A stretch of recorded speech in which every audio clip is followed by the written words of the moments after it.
Hey guys, give me a real quick second to tell you about the Blinkist app. Blinkist is a new app that allows you to absorb more knowledge and information than ever before by taking over 3,000 popular nonfiction books and shortening them, summarizing them into a 12 to 15 minute podcast style, listenable or readable format. Look, we're not saying that you shouldn't read the classic works in their original form. We're not trying to ruin art here. Blinkist is about getting you more knowledge and getting you to that information in a more efficient way. Whether it's history, cooking, economics, politics, right? More is better, and we've all got time while we're making dinner, while we're in our cars or whatever. I, for instance, am catching up on my US history through the Blinkist app as I commute back and forth to work. Some of that stuff can be summarized. And now, Blinkist is offering full-length audiobooks. Premium subscribers have access to full-length audiobooks for 65% off the retail price. The first 100 people to hit the link in the video description get unlimited access to Blinkist for 1 week at a free trial. Now enjoy this video.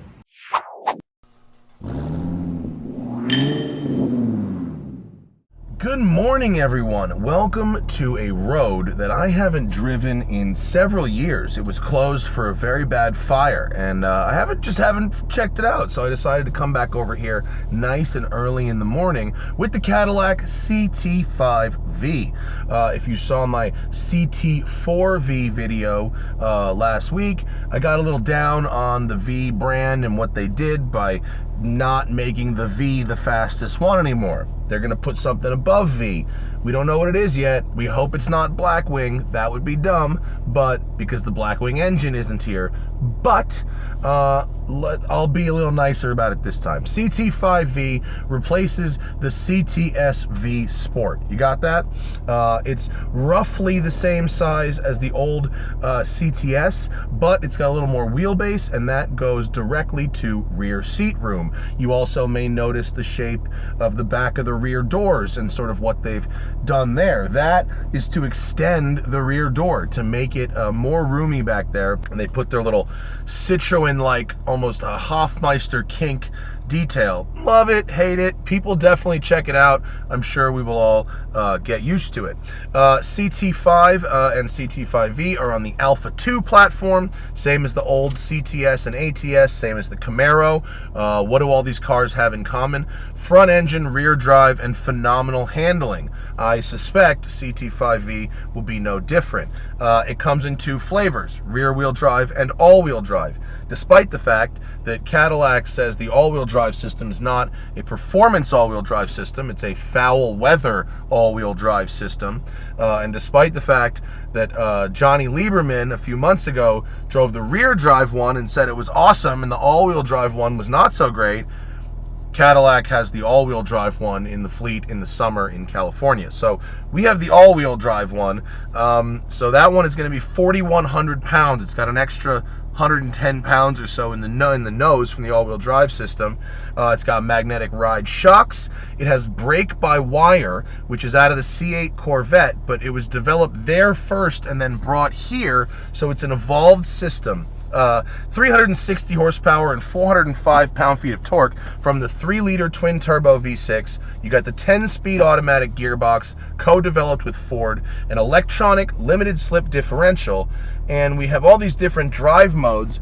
We even have the PTM, Performance Traction Management, but it's actually quite hard to get to. You have to go to track drive mode, then press traction control twice at the perfect speed, and then use the toggle switches to get it. I don't know why they would have such a great system and bury it so deep in menus. Like, I literally drove this car for 6 days, and I never would have found that if I didn't read Johnny's article about it, like, last week. Like, it's not something you just find. You need to be told where it is and how it works. So now that we've found it, let's go into manual, track mode, PTM Sport 2. That's the one right below race, mode 4 you could call it, and let's go for a drive.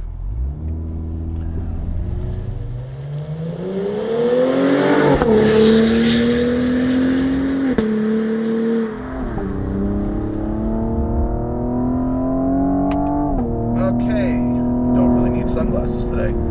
The engine will be vaguely familiar to those who know about the old ATS-V. Sounds kind of the same.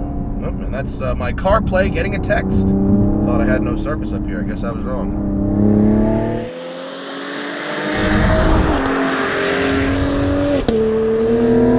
Short red line, 6,000 RPM, a relatively punchy mid-range. Yeah, that's decent amount of grip. We've got Pilot Sport 4S's all around. 245s. Oh my god, the downshifts, you guys! When are they gonna learn how to make an automatic? Stinks! Oh, Mag Ride is really doing its thing though. Did you hear that? That was like a real delay. Mag Ride is the rock star here. This road is kind of bumpy, and Mag Ride is really sucking up the things I don't want to feel, but it's definitely... Oh my god, downshift, you loser! Oh.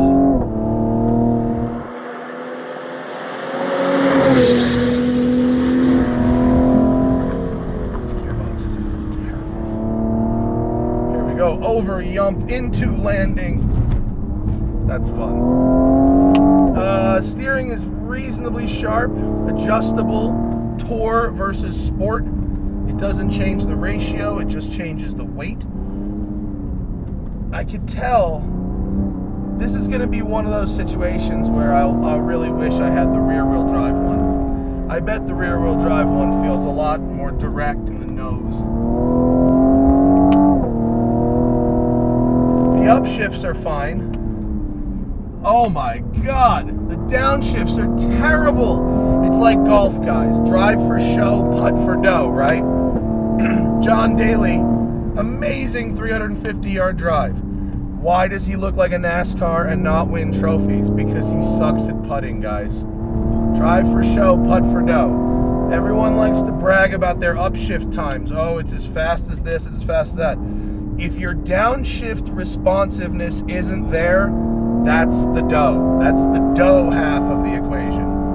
Your bragging stinks if your car downshifts like this.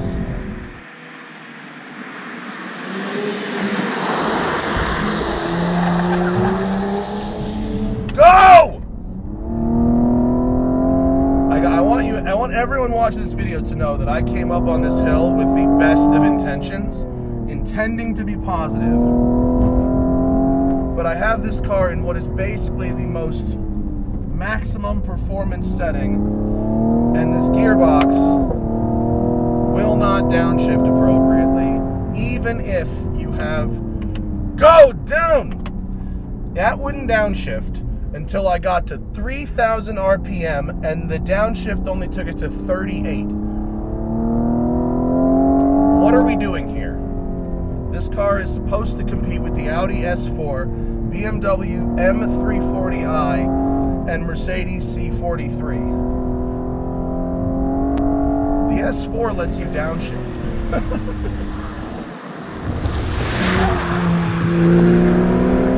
I love this road. Beautiful road. Great for small cars. Go down!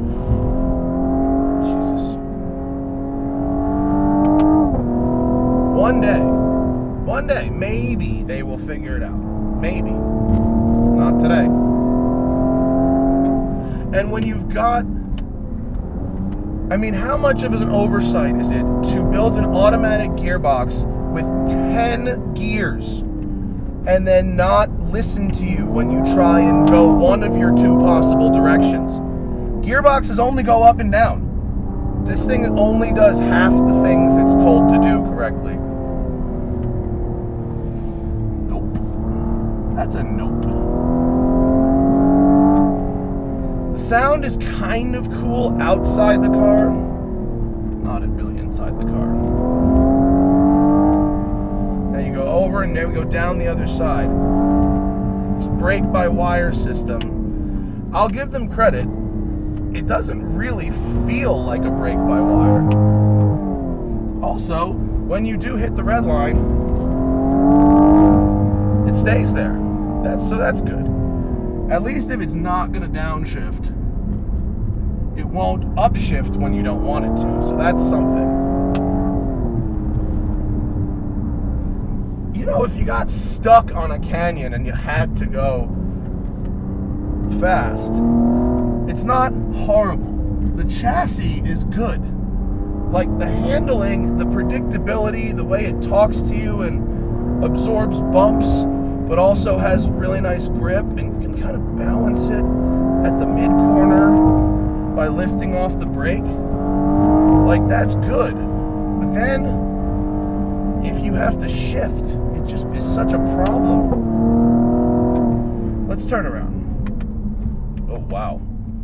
Well, I don't know if that's the by-wire or if the brakes just got hot, but that right there where I tried to come to a complete stop, that's where I noticed the brakes not working so well. Back in manual mode. Are we in? Let's go into full race. Everything disabled. Come on. It does do a nice little crack when you upshift at the red line, though.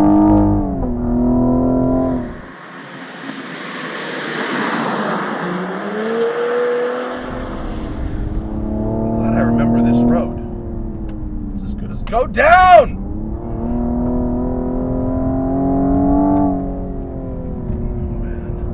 And the problem is, look, let's go and we'll just go into sport. It says performance shift active. So it detects when you're trying to go quick and we're in automatic, and it's gonna choose the appropriate gear. Maybe it will go down when it decides that I'm braking. Maybe. So that's up. No. So it doesn't downshift until I get to 3,000 RPM. And even, yeah. Go down right now. There's a down. Okay.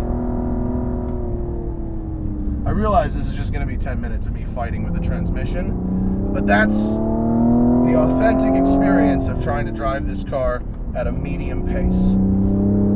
When you choose, and this is a choice, to extend the life of your gasoline powertrains by just adding more gears, you must then take responsibility for how the driver is able to control those gears. No. So right there, I'm in performance shifting, and it allowed me to brake to 2,000 RPM in that corner, and then it went down one gear. What kind of programming is this? Doesn't listen to you when you do it, but it doesn't do it properly if you let it do it. Not good.